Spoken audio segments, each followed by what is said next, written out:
depuis l'onglet administration, on a la possibilité de venir définir la notion de compétence avec une roue des compétences qui par défaut va être plutôt vide, donc il va falloir importer des compétences ou gérer des compétences, voire même des niveaux de compétences. Il sera aussi possible de classer ces fameuses compétences et d'associer donc des badges puis des évaluations à ces fameuses compétences. Alors, si on gère déjà les niveaux de compétences, donc on retrouve aujourd'hui des compétences qui ont été précédemment intégrées dans l'outil, notamment une première compétence qui serait être un expert du digital learning. Si je clique sur modifier, eh bien on va pouvoir éventuellement trouver des profils qui seraient associés. Pour cela, d'abord faut-il associer ou ajouter des profils. Alors un premier profil qui serait chef de projet, blended learning, donc qui correspond à des postes. On pourrait ajouter un autre qui serait ingénieur pédagogique multimédia, qui correspond aussi à une formation. Et si l'on revient toujours sur notre profil, j'ai un niveau de compétence, on pourra ensuite associer des niveaux.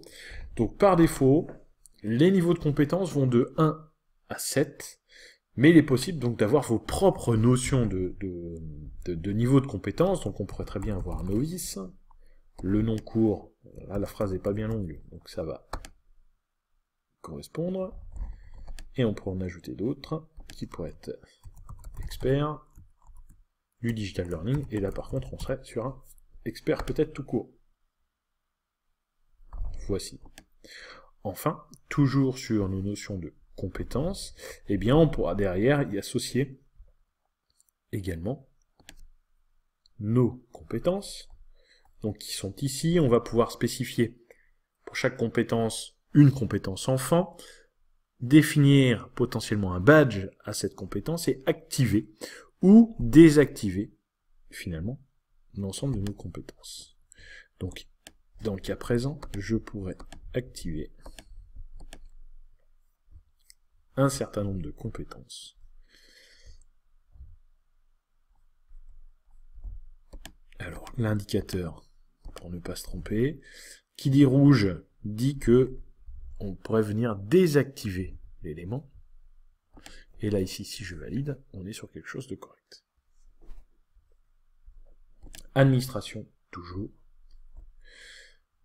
La possibilité donc de gérer les badges.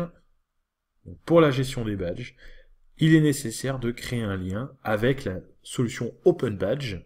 Et donc là, je vous inviterai à vous connecter directement sur openbadge.org, créer un compte utilisateur pour aller générer vos propres badges et pouvoir associer à chaque ressource des badges et communiquer autour de ceux-ci.